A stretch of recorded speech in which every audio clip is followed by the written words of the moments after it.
조갑제TV 시청자 여러분 안녕하십니까. 2021년 7월 7일 오후 4시 14분입니다. 오늘 범야권의 두 대선 주자라고 불러야 되겠네요. 안철수 국민의당 대표는 아직 출마 표현을 하지 않았지만 어쨌든 그렇게 보이고 있습니다. 윤석열 전 검찰총장과 안철수 국민의당 대표가 처음으로 점심을 같이 했다고 합니다. 종로구 한 식당에서 두 사람이 만났는데 탈원전 정책을 비판하는데 공감대를 형성했다, 이렇게 언론 보도가 나왔습니다. 국민의당 안철수 대표는 점심을 한 뒤에 기자들에게 이렇게 이야기를 했습니다. 윤석열 전 총장이 어제 만난 카이스트 원자력공학과에서 소형 원전 프로젝트를 하는데 국가 정책과 달라서 연구비가 굉장히 부족한 형편이다. 카이스트 원자력공학과가 소형 원전 프로젝트를 중시하는데 연구비가 부족해서 내가 만든 재단에서 연구비를 대주고 있다라고 이야기를 했습니다. 이에 윤석열 전 총장은 정말 의미 있는 일을 하신다면서 맞장구를 쳤고, 안철수 대표는 다음 정권에서는 국가적으로 중요한 국책사업이 되기를 바라는 마음이 있다. 소형 원자로를 많이 짓자, 이런 뜻인 것 같습니다. 윤석열 전 총장은 소형 원자로 모듈이 민간 부분으로 전용이 잘 되면 핵 폐기물 문제, 안전성 문제가 국민이 볼 때도 좀 더 신뢰를 가질 수 있을 것 같다면서 송전 비용 이런 것도 많이 줄일 수 있고 참 유용한 아이디어라고 생각한다라고 말했고, 이에 대해 안철수 대표는 너무 정확하게 알고 계셔서 원자력 전문가와 대담하는 것 같았다고 화답을 했고, 윤 전 총장은 뭐 신문에서 읽은 거다. 대표님 앞에서 제가 과학기술을 이야기하면 안 된다고 겸손했다는 이야기인데 상당히 분위기가 좋았다는 이야기입니다. 근데 두 사람이 만난 것은 상당히 의미가 있습니다. 왜냐하면은 이 두 사람이 중도를 잡아서 보수와 합쳐지게 만들어 가지고 지난 4월 7일 부산 서울시장 보궐선거에서 압승하도록 만드는데 제일 중요한 역할을 했던 사람이 윤석열, 안철수입니다.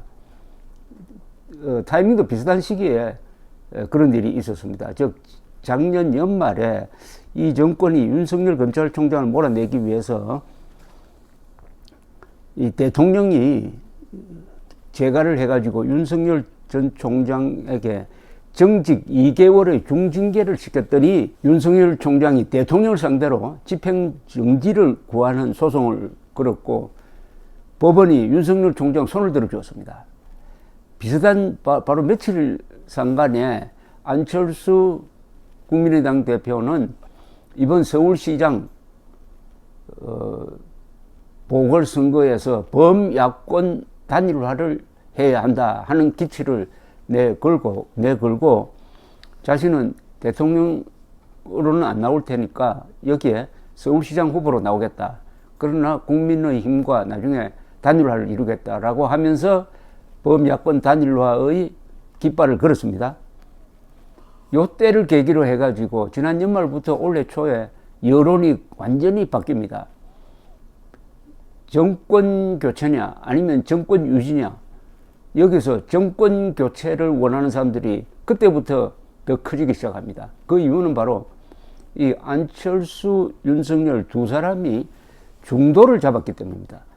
중도를 잡고 기존 보수와 힘을 합쳐버리니까 이게 중도와 보수를, 내가 중도란 사람과 내가 보수란 사람을 합치면은 한 60에서 65% 됩니다.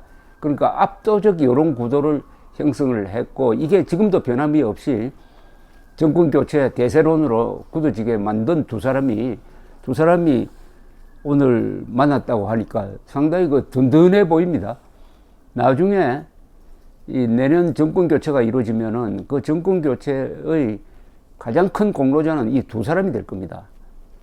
윤석열, 안철수 두 사람 뭐 나이도 비슷하고 또 각각 전문성이 있는 분들이고 무엇보다도 정권 교체에 합의를 하고 있고, 이 기존 보수적 정치인과는 달리 상당히 합리적으로 보이고 하니까 이 두 사람의 이 만남은 상당한 시너지 효과도 있을 것이라고 생각하는데, 문제는 이제 구체적으로 들어가면은 경선에서 국민의힘 주관의 경선에서 맞붙을 가능성이 있죠. 안철수 대표가 출마를 한다면은, 그럼 이게 오늘 또 최재형 전 감사원장이 정치하겠다고 딱 부러지게 이야기를 했습니다. 이제는 이 보수 중도 진영, 대한민국 세력이라고 해야 되겠습니다. 이 대한민국 세력 사이에 과거는 인물난인데 이제는 인물이 많아서 골치가 아픕니다. 인물이 많아서. 그러니까 새로 이 보수 지도층으로 떠오른 사람들이 최재형, 안철수, 그리고 윤석열, 그 다음에 이준석, 이 네 사람이 한 1년 전만 해도, 1년 전, 2년 전만 해도 그 자리에 없었던 사람이에요.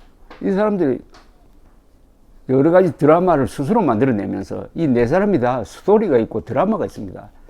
만들어내면서 등장하는 바람에 아주 모양이 지금 근사해지고 있습니다. 윤석열, 안철수, 최재형, 이준석. 그러면은 이 기존의 정치 논리로는 이게 잘 안 맞을 것 같아요. 그러니까 이 대통령 중심제에는 대통령이라는 자리가 하나밖에 없습니다. 그러니까 더 치열하게 싸우는 거고, 2등 이하는 존재 의미가 없어져 버려요. 이게 내각제가 이런 데서는 좋습니다. 내각제는 수상을 중심으로 해가지고 내각 전체가 공동 책임을 지는 거고 자리가 많고 하니까, 우리나라도 이제 대통령 중심제적 정치의 사생결단 정치, 승자 독식 정치, 이걸 좀 바꿀 때가 되지 않았냐 하는 생각도 듭니다. 그러려면은 이번 국민의힘 경선이 바로 그런 같이 하는 정치, 자리를 좀 나누는, 권력을 좀 나누는 정치가 돼야 되지 않을까 하는데, 그러려면은 어떤 원칙이 있어야 되느냐라고 제가 생각을 좀 해보고 있는데, 저는 이런 이야기를 줄곧 해왔습니다. 이 대한민국 세력이 가져야 될 행동 윤리가 세 개가 있다. 첫째는 대동단결이다. 두 번째는 백의종군이다. 세 번째는 분진합격이다. 이렇게 이야기를 합니다. 백의종군, 대동단결은 잘 아실 것이고, 분진합격은 요거는 한자로 써야 이해를 합니다. 이런 한자죠.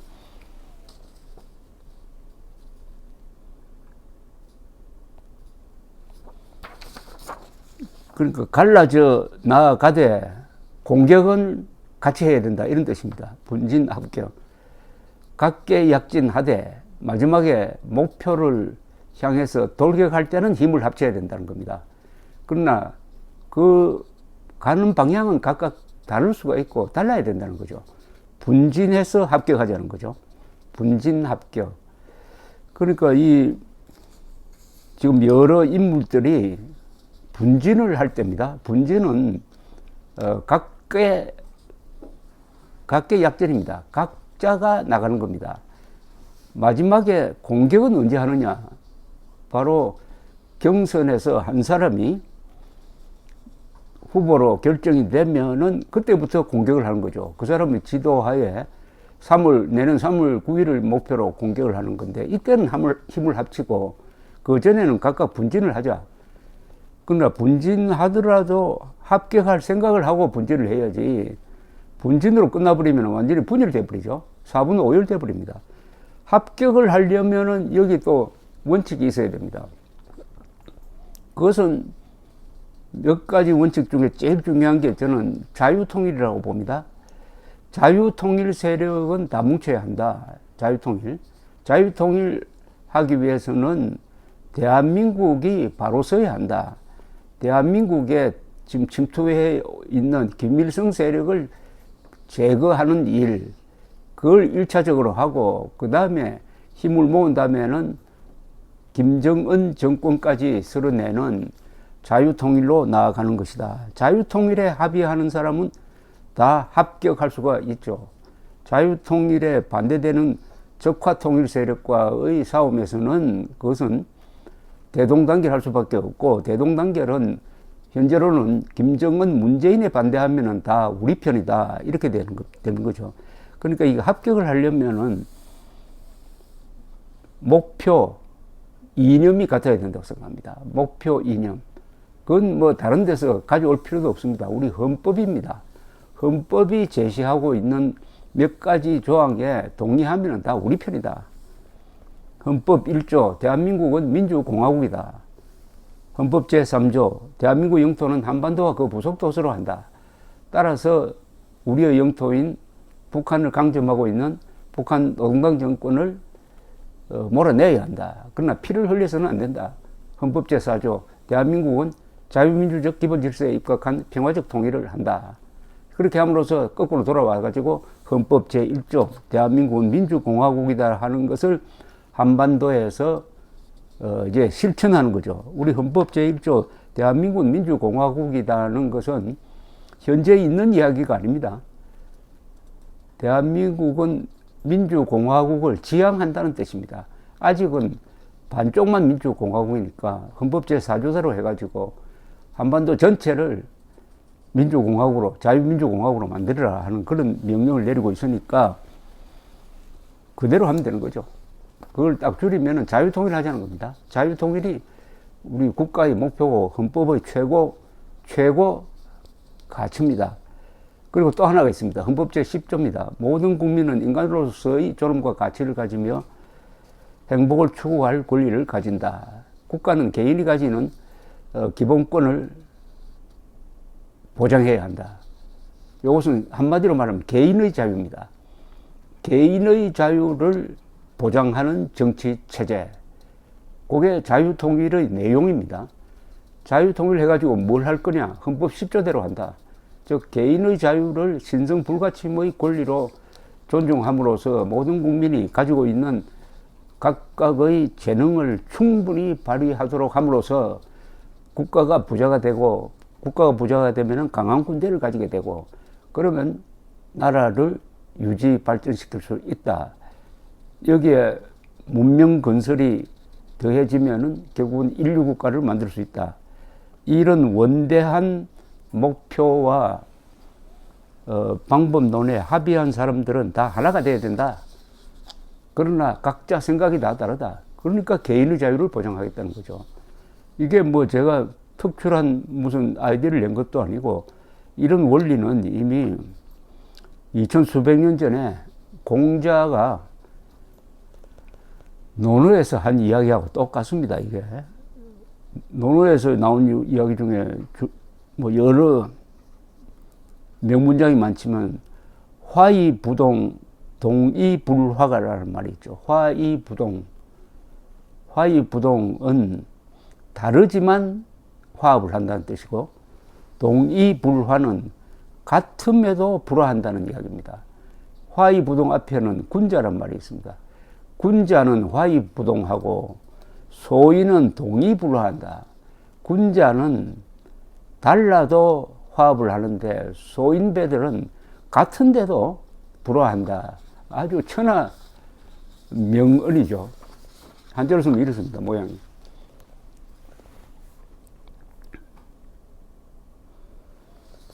이 동서고금을 통해서 민주주의의 실천 윤리를 이렇게 간단 명료하게 정리한 글은 없다고 생각합니다. 군자 화이부동, 소인 동의불화.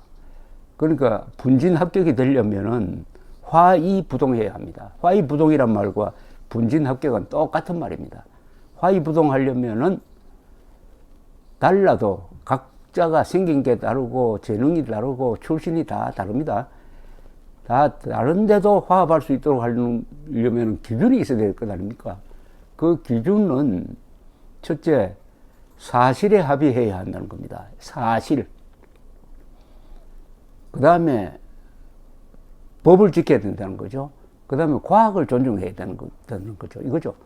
사실과 법과 과학에 동의를 하고 존중하고 하면은 저절로 화합이 되는 겁니다. 화합이 뭐 우리끼리 지내보자든지 이런 게 아니고 기준이 있어야 됩니다. 기준. 그러려면은 사실, 과학, 법치에 대해서는 동의를 해야죠. 억지 부리면 안 된다는 거죠. 억지. 이게 문명의 기초입니다. 문명의 기초. 화의부동. 일본에서 이 논어를 번역한 분이 어디에 수필을 쓴 걸 봤는데, 이분이 군자 화의부동은 알겠는데 소인 동의불화에서 소인은 누굴 가리키느냐, 소인배, 소인이 도대체 뭐냐 하는 걸 가지고 고민을 했다고 합니다. 그래서 그 당시에 문헌들을 다 찾아보고 내린 결론은 이 소인은 서민이 아니라는 겁니다. 소인은 뭐냐, 배운 사람이라는 겁니다. 배운 사람 중에 속 좁은 사람을 공자가 소인이라고 표현했다는 겁니다. 이게 불화하는 사람들이, 머리에 뭐가 많이 들어간 사람들이 그렇죠. 소인, 음해하는 사람들이, 그 배운 사람들이 음해를 많이 하지 않습니까? 우리나라에. 그래서 소인이라는 의미를 정확하게 알기 위해서 상당히 오랫동안 번역할 때 주저했다는 이야기를 들었는데, 저는 우리나라에서 이런 사람들을 보통 배운 무식자라고 합니다. 배운 무식자. 뭐 배우기는 많이 배웠는데 하는 행동 보면은 뭘 배웠는지, 그 배움이 오히려 독이 된 것 같은 그런 행동을 하면은 이게 대동단결도 안 되는 거죠. 어쨌든 분진합격하자. 분진합격. 요 단어 하나로서